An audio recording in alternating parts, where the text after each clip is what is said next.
할렐루야. 사랑하는 우리 예수은적교회 성도 여러분, 오늘도 좋은 아침입니다. 하나님께서 오늘 우리에게 말씀과 기도로 힘을 주시고 하나님의 영광을 따라 살아가는 거룩한 인생을 살게 하실 줄로 믿습니다. 우리 다 함께 신앙을 고백하겠습니다.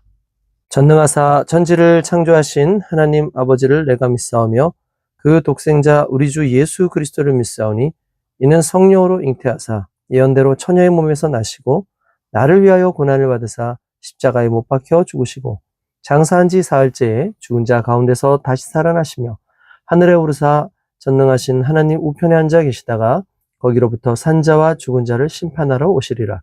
성령을 믿사오며 거룩한 공교회와 성도가 서로 교제하는 것과 죄를 사하여 주시는 것과 몸이 다시 사는 것과 영원히 사는 것을 믿사옵나이다. 아멘.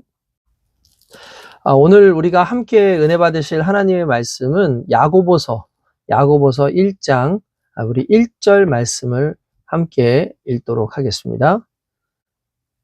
하나님과 주 예수 그리스도의 종 야고보는 흩어져 있는 12지파에게 문안하노라. 아멘. 오늘부터는 이제 야고보서를 여러분들과 함께 나누고자 합니다. 야고보서는 우리가 갈라디아서를 하고 난 다음에 야고보서를 하는 것은 상당히 좀 의미가 있어요. 왜 그러냐면 일반적으로 갈라디아서는 교리서라고 이야기를 하죠. 그리고 믿음에 대한 부분을 강조하죠.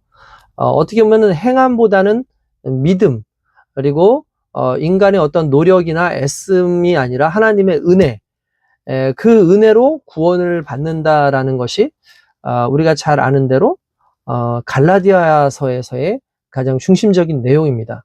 그러니까 갈라디아서는 인간이 좀 능동적으로 행동하기보다는 약간 수동적으로 이렇게 하나님께서 오히려 우리에게 주시는 은혜, 하나님께서 우리로 하여금 성령의 은혜 가운데 열매 맺게 하시는, 그러니까 내가 노력해서가 아니라 하나님이 은혜 주셔서, 실제로 여러분 열매도 그렇지 않습니까? 우리를 가지라고 했고 예수 그리스도를 나무라고 표현을 해요. 그러면 열매는 가지에서 나잖아요. 그죠? 그러면 가지가 노력을 해서 열매를 맺는 게 아니죠. 가지가 할 수 있는 노력은 뭐 노력이라기보다도 가지의 의무는 딱 하나예요. 나무에만 붙어 있으면 되는 겁니다. 그러니까 우리가 예수 그리스도께 붙어 있으면 예수 그리스도에 붙어 있는 그 가지로서 자연스럽게 우리는 예수 그리스도의 열매, 또 성령의 열매를 맺게끔 되어 있는 거죠. 그러니까 우리가 무슨 노력을 해가지고 얻는 것이 아니라 예수님께 붙어 있고 성령으로 말미암아 자연스럽게 우리에게 성령의 열매가 맺혀집니다. 그러니까 이걸 좀 기준으로 한다고 한다면 갈라디아서는 인간이 상당히 능동적이보다는 좀 수동적으로 이제 받아들여지고 우리의 어떤 노력보다는 하나님의 은혜, 그리스도 예수의 은혜, 성령의 은혜를 좀 강조하는 어떤 그런 부분이 있습니다. 그런데 정말 아이러니하게도 이것과는 정반대의 어떤 그런 교리적 내용이 나오는 것이 야고보서예요. 야고보서는 행함을 상당히 중요시 여깁니다. 그러니까 이제 교리는 좀 이 수동적인 개념 속에서 은혜라고 얘기한다면 이 야고보서에서 등장하는 그 말씀의 전체적인 내용은 내가 얼마만큼 열심히 잘하고 내가 얼마만큼 신앙의 어떤 본을 보이면서 살아갈 수 있느냐 하는 그 행함에 대해서 상당히 중요시 여기고 그걸 좀 집중적으로 얘기를 해요. 솔직히 우리의 구원과 관련돼서 행함이라고 하는 것은 우리가 어떤 노력을 했기 때문에 구원을 받는 것은 아니기 때문에 중요하다고 할 수는 없겠죠. 근데 실은 이 야고보서에서 나오는 그 행함의 문제는 구원받은 자들의 행함의 문제예요. 그러니까 구원받기 위한 행함이 아니라 구원을 받은 자들, 우리의 믿음, 결국 우리의 믿음을 증명하는 건 결국 우리의 삶 가운데 믿음의 행함이 있어야 된다는 거죠. 그러니까 이것을 우리가 일반적으로 믿음과 행함은 마치 동전의 양면과 같아서 믿음과 행함은 함께 붙어 있어야 되는 거예요. 그러니까 믿음은 믿음인데 어떤 믿음이냐? 행함 있는 믿음을 말하는 거죠. 그래서 이 야고보서에 보면은 행함이 없는 믿음은 죽은 믿음이다 라고 그렇게 되어 있을 만큼 믿음 안에 행함의 문제를 상당히 이야기하는데, 이걸 좀 편하게 간단하게 여러분들이 이해할 수 있다고 한다면, 믿음은 증명되어야 된다는 거예요. 그러니까 우리가 믿음대로 또한 은혜로 구원을 받았잖아요. 그러면 은혜 받은 사람들, 구원 받은 사람들, 믿음의 사람들은 믿음의 행동들, 구원받은 자의 어떤 변화되어진 그 삶의 행동들이 행함으로 드러날 때에 우리가 인정받을 수 있다라는 것을 의미하는 것입니다. 그래서 야고보서는 일반적으로 믿음보다는 행함에 좀 더 집중하고 있는 그런 말씀이다라고 볼 수가 있는 거죠. 그럼 일단은 우선 오늘 그 야고보서에 대한 내용을 조금 우리가 좀 더 이렇게 쉽게 한번 설명을 해보겠습니다. 그러니까 물론 이제 그 전에 야고보서라는 게 도대체 뭐냐, 그것에 대한 좀 설명을 미리 좀 한번 해드려야 될 것 같아요. 야고보서는 일반적으로 공관복음이라고 복음이라고 이렇게 야고보서는 공동서신이라고 일반적으로 알려져 있습니다. 이 공동서신이라는 게 무엇이냐 하면은 바울 서신은 바울이 쓴 거죠. 그러니까 바울이 일정 지역 교회나 또는 사람들에게 쓴 거예요. 그래서 뭐 로마서 그러면 로마에다가 보냈다는 것이고, 갈라디아서 하면 갈라디아에 보낸 거고요. 고린도 전후서 그러면 고린도에다 보낸 편지라는 뜻이죠. 뭐 사람에게 보냈다 그러면 디도서, 디모데 전후서, 뭐 이런 식으로 뭐 빌레몬서, 이런 식으로 이렇게 나옵니다. 그러니까 이 특정 받는 수신자가 있는 거죠. 특정 어떤 지역이나 특정 인물이 있어요. 그리고 그걸 쓴 사람이 바울입니다. 그런데 공동서신은 바울이 쓰지 않았는데, 공동서신의 특징은 뭐냐면 특정한 어떤 지역이나 인물이 등장하지 않아요. 간단하게 말하면 모든 사람들에게, 공동에게 쓴 편지다. 그러니까 모든 크리스찬들, 그러니까 모든 교회의 크리스찬들에게 쓴 편지다라는 그런 의미로 볼 수 있고요. 단지 여기서 확실한 거 하나는 야고보라고 하는 사도가 썼다라는 거죠. 야고보라고 하는 사도. 그러면 이 야고보서에서의 그 주인공이라고 하는 과연 야고보는 누구일까라는 걸 먼저 좀 생각해 볼 필요가 있습니다. 여기에서 나오는 야고보, 야고보 하면은 예수님의 제자 야고보가 있죠. 야고보와 요한은 예수님의 제자 중에서 좀 상위 레벨 쪽에 있는, 예수님의 그 어떤 그 사역에 예수님이 특별히 선택해서 다닐 때에 그 12사도 중에서 베드로와 안드레, 야고보, 요한 같은 경우는 같이 껴서 이렇게 다니는 이제 그런 사람들이었어요. 그런데 그러면 그 야고보가 과연 이 성경을 썼느냐? 그렇진 않습니다. 왜 그러냐면 예수님의 제자였던 야고보는 AD 44년에 순교를 당합니다. 그러니까 기독교에서, 그러니까 예수님의 제자 중에서 제일 먼저 순교 당한 사람이 사도 야고보예요. 그러니까 예수님의 제자 야고보입니다.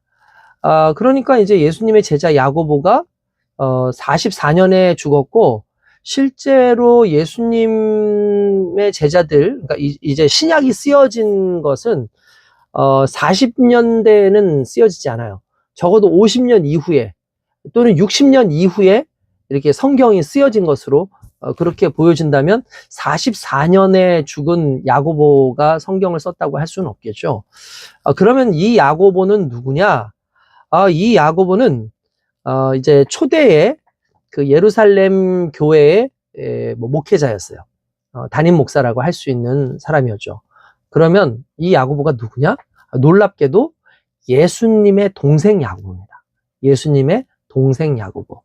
그러니까 예수님의 동생? 예수님의 동생이 있었나? 예, 예수님의 동생이 있었죠. 마리아가 요셉과의 관계가 없이 성령으로 말미암아 예수 그리스도를 낳았습니다. 그리고 나서 그냥 동정녀로, 그 다음에 뭐 요셉과 아무런 관계없이 예수님만 키우고 살았느냐? 그렇게 하지 않아요. 이제 그 이후에 요셉과의 관계를 통해서 또 자녀들을 낳습니다. 그 중에 하나가 또 야고보예요.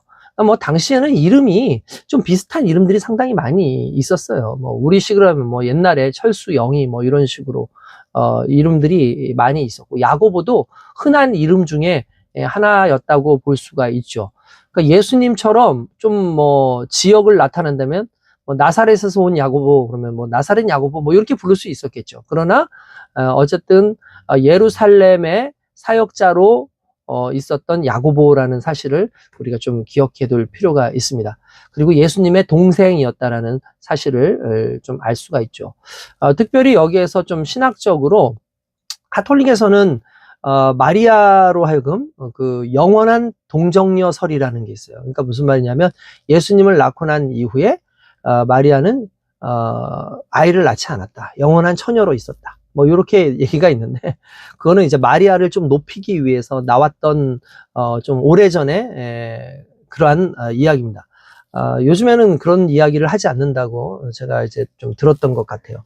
어쨌든 마리아에게서부터 이 야고보가 또 태어났죠. 예수님의 흔히 말하는 같은 젖을 물고 이제 자랐기 때문에 뭐 예수님의 젖동생이다, 같은 배에서 나왔다, 이렇게 얘기를 할 수 있습니다. 또한 이 야고보는 상당히 좀 의미가 있는 것이, 예수님 당시에는 이 야고보가 예수님에 대해서 좀 긍정적이지 않아요. 예수님의 형제들은 예수님을 상당히 배타적으로 좀 여깁니다.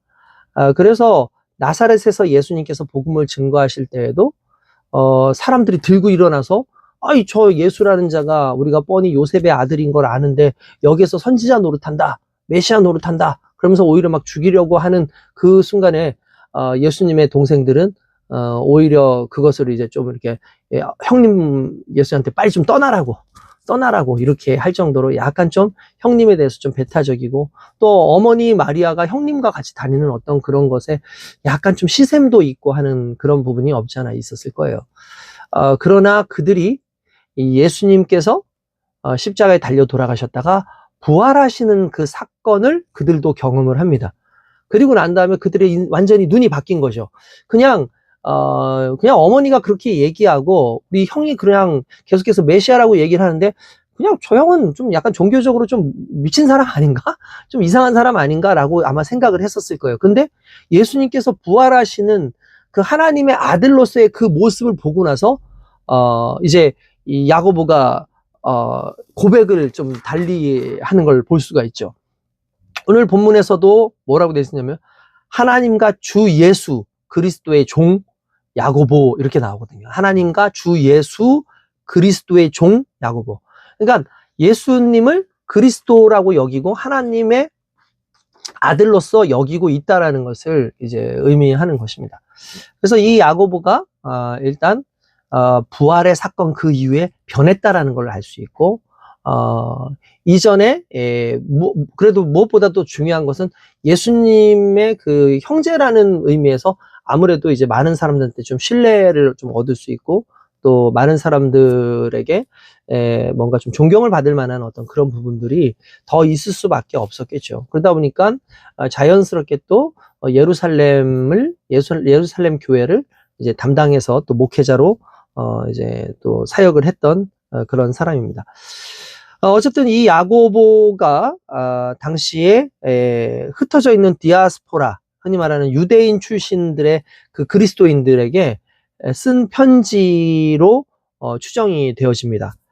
그래서 뭐 주된 내용은 뭐 시험에 대한 인내와 행함으로 입증돼야 될 참된 믿음, 이런 것을 좀 나타내는 거죠. 뭐 달리 말하자면 계속해서 기독교인들이 시험을 당하는데, 특별히 이제 예루살렘 같은 경우에는 시험의 강도가 상당히 셉니다. 왜 세냐면, 일단은 그 지역에 유대인들이 있잖아요. 유대인들이. 바리새인들이라든지 이런 사람들에 의해서 계속해서 공격을 받고, 심지어 스데반이라고 하는 집사님은 그 유대인들, 그 바리새인들과 사두개인들에 의해서 돌에 맞아 죽는 그런 사건들도 있죠.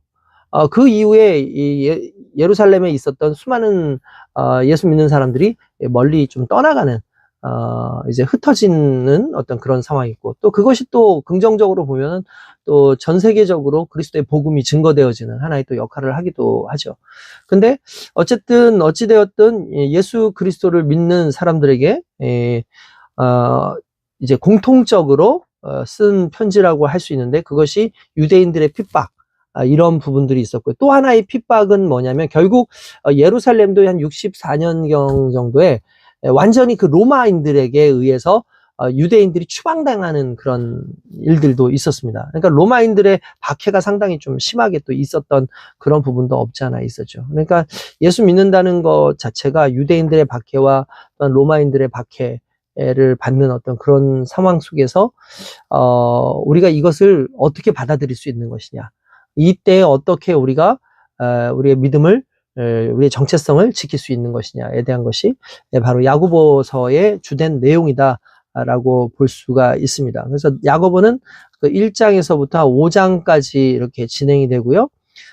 이 나오는 내용들의 특징 중에 하나가 뭐냐면, 이렇게 갈라디아서 같은 경우에도 율법, 은혜, 그러면 그게 그냥 계속 나열이 되잖아요. 이렇게 해서 어떤 맥락이 있잖아요. 맥락이 이렇게 해서 기승전결이 있죠. 그런데 야고보서는 좀 독특해요. 이렇게 맥락이 이렇게 쭉 이어지는 게 아니라 탈락 정말 다른 내용의 이야기들이 탁탁탁탁탁탁 나와요. 그냥 단편적인 어떤 내용들이 딱딱딱딱딱딱 해서 다양한 그런 그 행함에 대한 부분들, 그 믿음에 대한 부분들이 이렇게 설명되어지고 있다라는 걸 볼 수 있습니다. 무엇보다도 중요한 것은 이 야고보서는 오늘날 믿음에 대해서는 강요하지만, 그러나 삶 속에서 본을 보이지 못하는 수많은 크리스찬들에게 정말 믿음의 본을 보이는 것이 무엇인지에 대해서 가르쳐주는 좋은 그런 편지다라고 생각되어집니다. 앞으로 우리가 이 야고보서를 이제 살펴보면서 또 하나님의 은혜와 내 삶 속에서의 믿는 자의 어떤 삶의 모습들이 어떤 것인지를 좀 깨닫는 그런 시간들을 갖기를 원합니다. 거룩하신 하나님 감사합니다. 오늘 우리가 이제 야고보서를 시작하게 되었습니다. 이제 야고보서를 통해서 우리의 진정한 믿음의 행함이 무엇인지를 깨닫는 그런 우리 모두가 될 수 있도록 인도하여 주시옵소서. 감사하고 예수님의 이름으로 기도드리옵나이다. 아멘. 자, 우리 오늘 하루도 승리하시고요. 우리 내일부터 이제 새롭게 시작되는 야고보서, 우리 또 은혜 가운데에서 많은 시청과 또한 삶의 반영이 있기를 원합니다.